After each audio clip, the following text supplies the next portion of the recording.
चाय पे चर्चा पे मैं विमल शर्मा। आज हमारे साथ एक बहुआयामी प्रतिभा के धनी महेश्वरी समाज के सेवा सदन के अध्यक्ष है वर्तमान में भगवान दास भूतरा।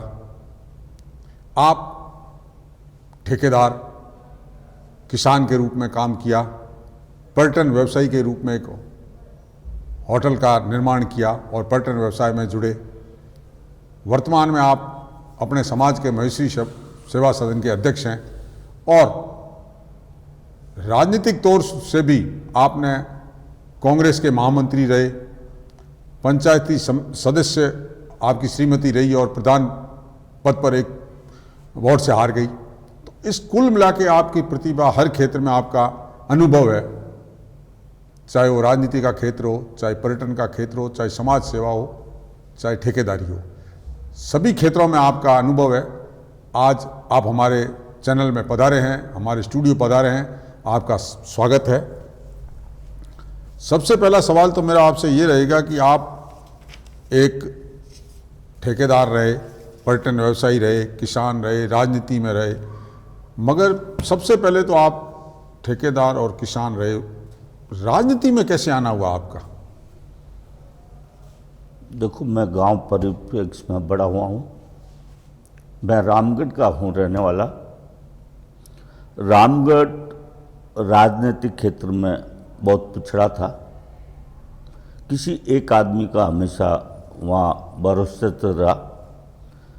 तो मेरे गुरु किशनगिरी जी ने एक बीड़ा उठाया कि अपने को भी कुछ गांव के लिए करना है।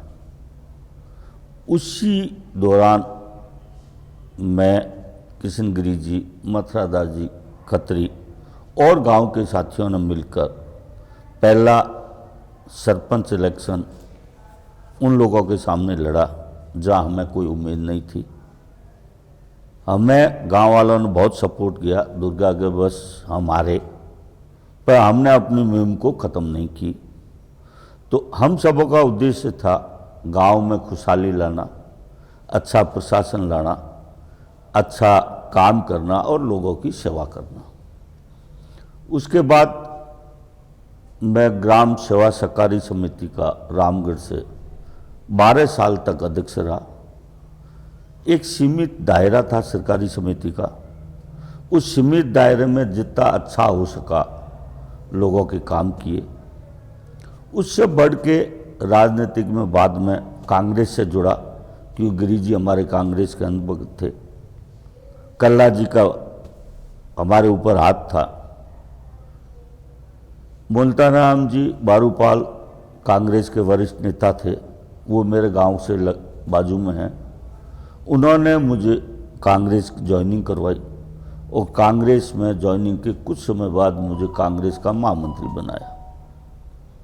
मुल्तान जी के अध्यक्षपन और मेरे महामंत्री में हमने कांग्रेस की बहुत ऊंचाइयों तक ले जाने का प्रयास किया।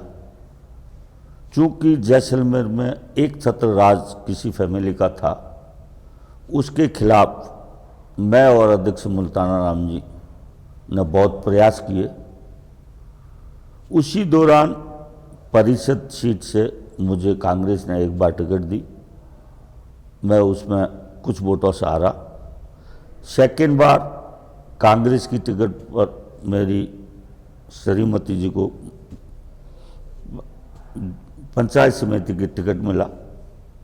हमने पंचायत समिति का बहुत कम मार्जिन से हम जीत पाए, क्योंकि उस एरिया एक बाहुल्य एरिया है। हम महेश्वरी परिवार के लिमिटेड लोग हैं, हम जीत के आए।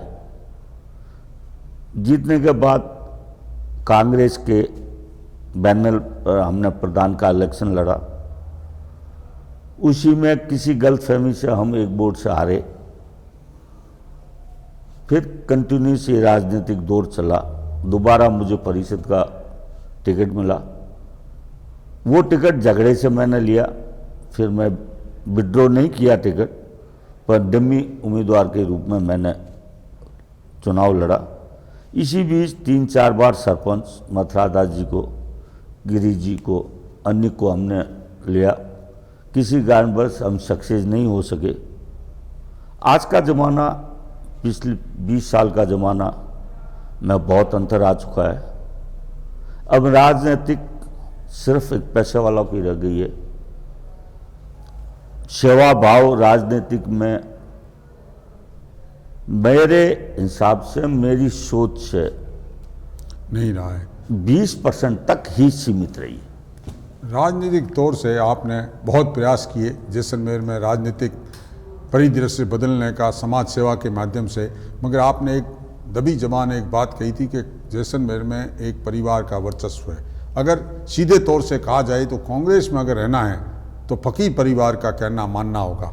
ये स्थिति थी आप जब राजनीति में थे और यही एक कारण रहा कि आप संख्या में कम थे और आप आगे नहीं बढ़ पाए। वो परिवार कांग्रेस में अपने इच्छा अनुसार या अपनी मंशा के अलावा किसी को आगे नहीं बढ़ने देना चाहता था।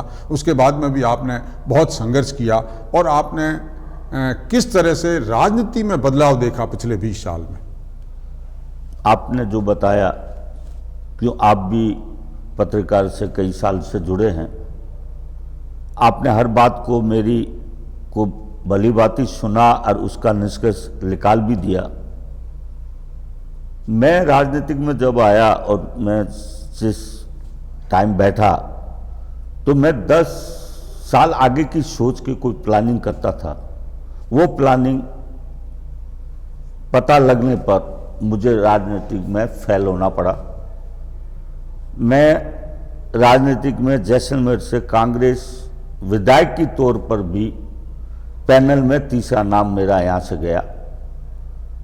मैं दिल्ली तक अप्रोच की, शायद दिल्ली में मुझे टिकट भी मिल जाती, पर पीछे का परिवेश देख हमने टिकट की दौड़ से दिल्ली जरूर गए, पर लेने की इच्छा नहीं रखी क्यों मुझे हार का सामना देखना पड़ता था।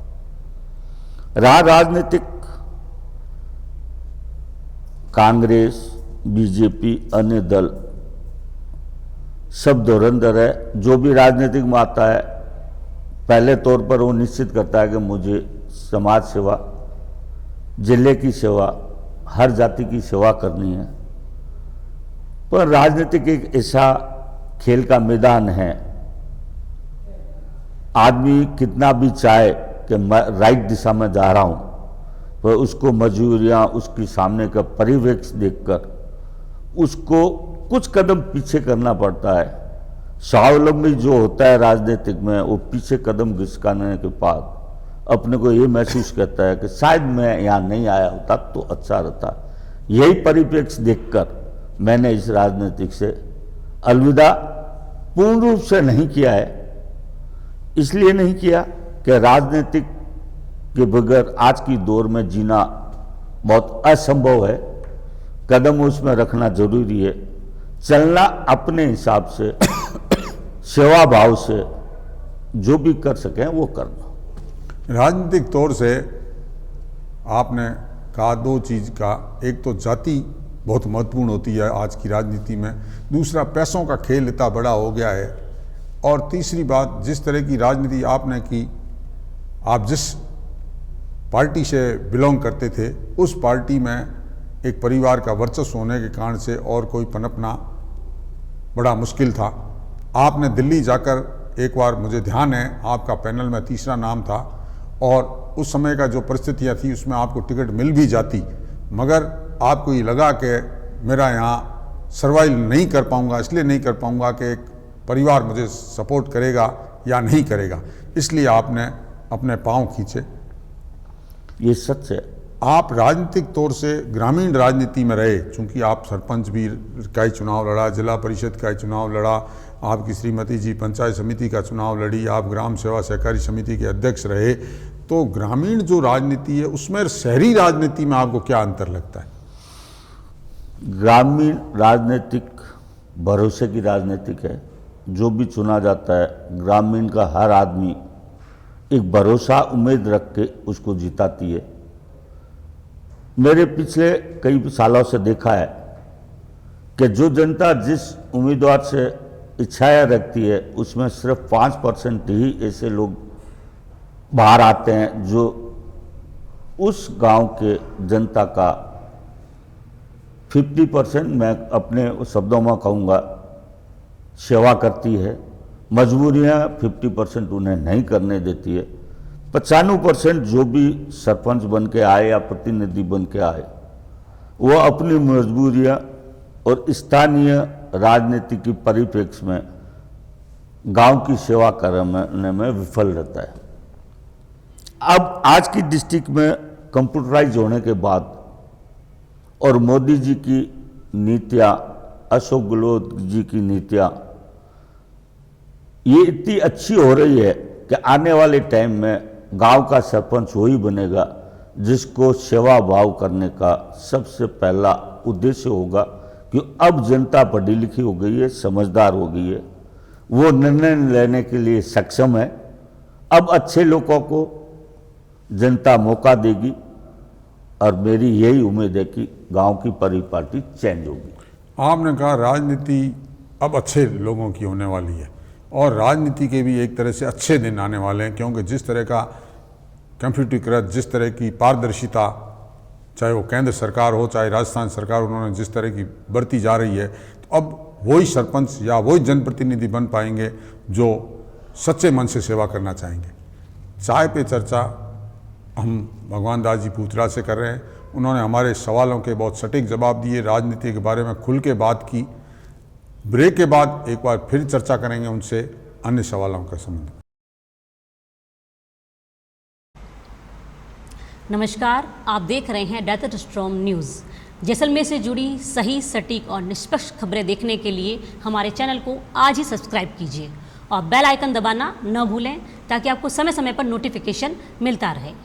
Desert storm news Facebook, Instagram और ट्विटर पर भी अवेलेबल है, जिसका लिंक आपको नीचे डिस्क्रिप्शन बॉक्स में मिल जाएगा। आज ही हमारे चैनल को सब्सक्राइब, शेयर और फॉलो ज़रूर करें।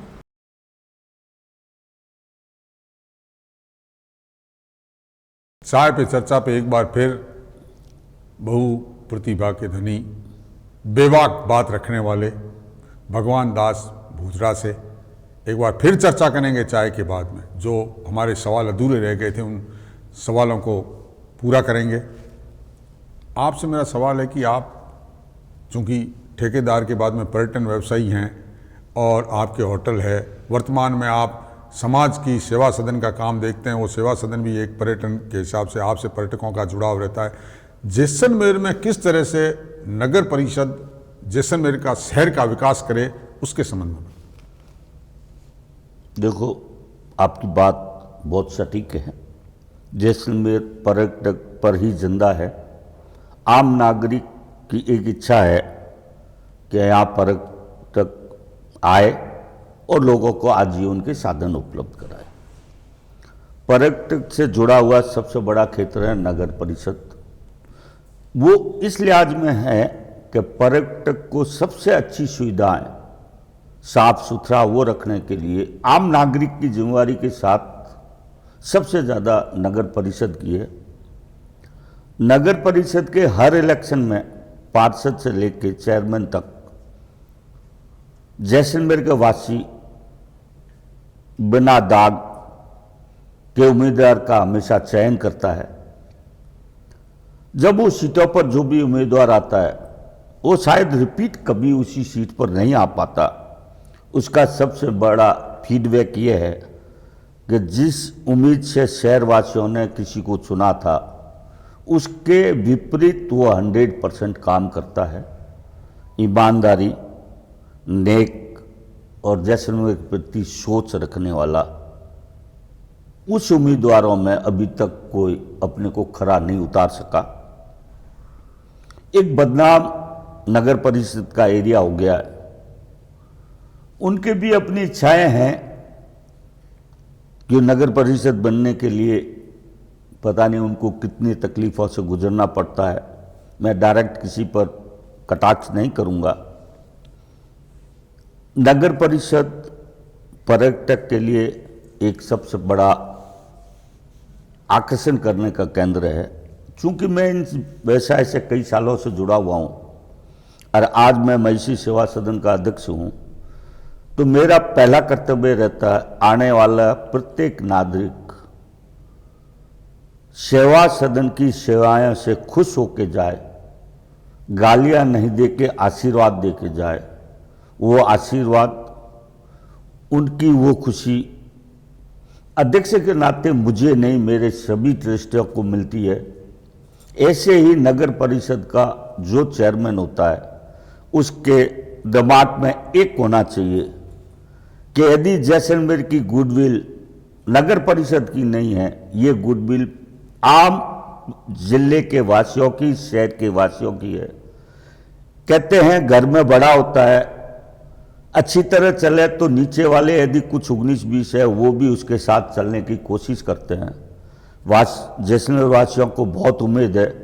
मैं इतने तय दिल से कह सकता हूं कि यदि उनको लेके चलने वाला नेक इंसान हो तो शहरवासी उससे डबल उसका साथ देंगे, हर कार्य में और ज़्यादा सहयोग करेंगे और जैसलमेर का पर्यटक क्षेत्र में बहुत बड़ा नाम होगा।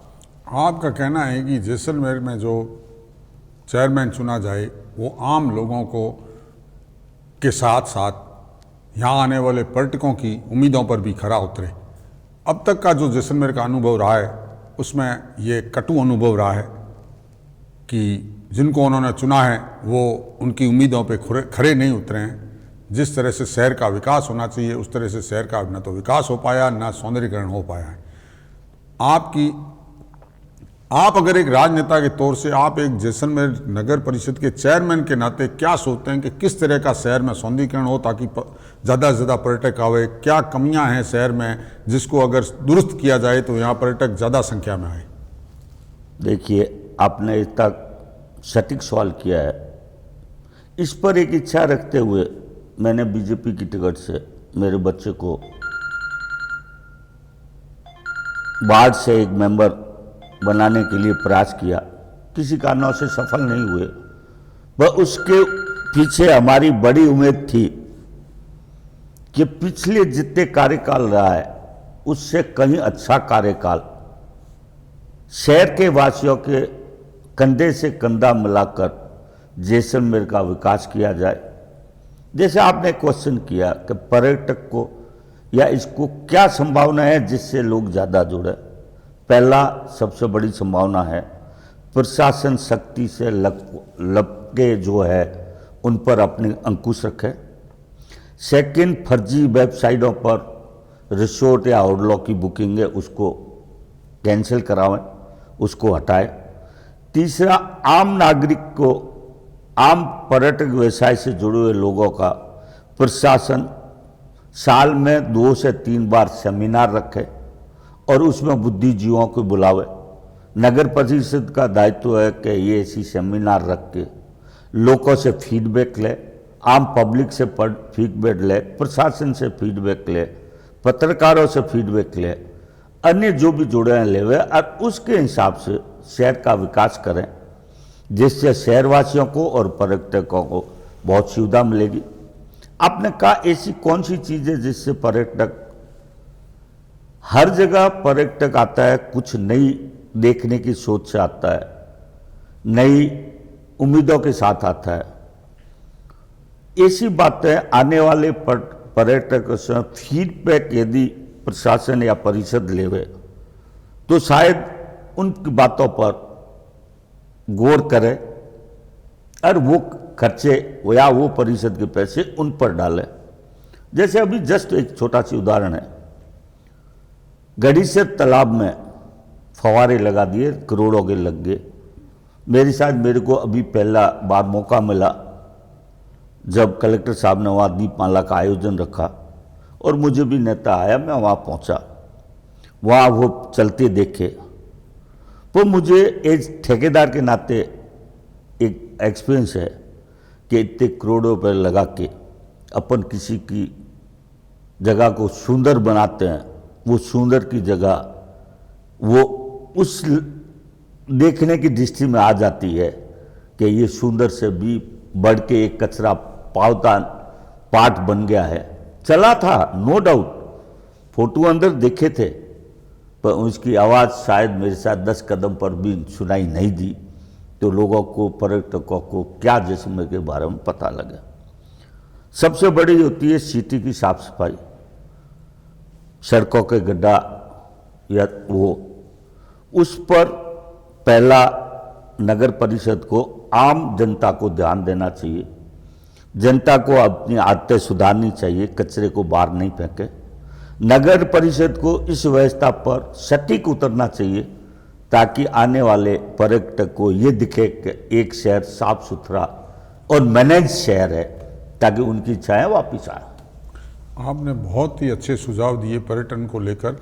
आपने न केवल प्रशासन को बल्कि आम नागरिकों को भी, शहर उनका स्वयं का है, उनको खुद को शहर को स्वच्छ रखना है, शहर में जो विदेशी देशी पर्यटक आते हैं वो यहाँ की अच्छी छवि ले जाए, ऐसा कार्य करे। आपने हमारे साथ चाय में चर्चा में अनेक सवालों का बड़ी बेबाकी से और सटीक उत्तर दिए।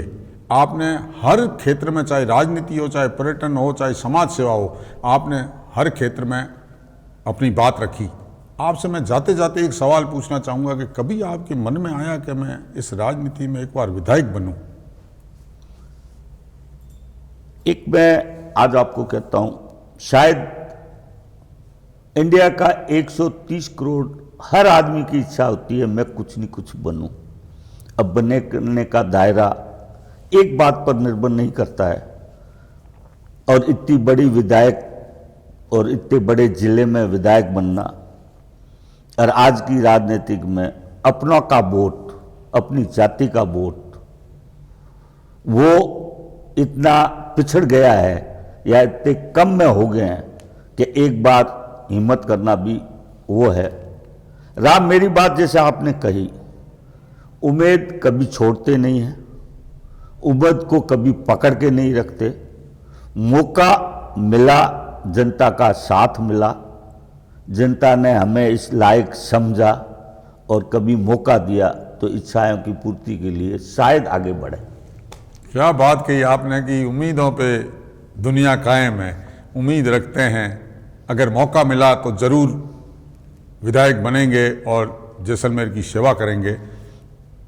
भगवान दास भूतरा हमारे साथ चाय पे चर्चा पे आए, आपने हमारे सवालों का जवाब दिया। आपका बहुत बहुत धन्यवाद।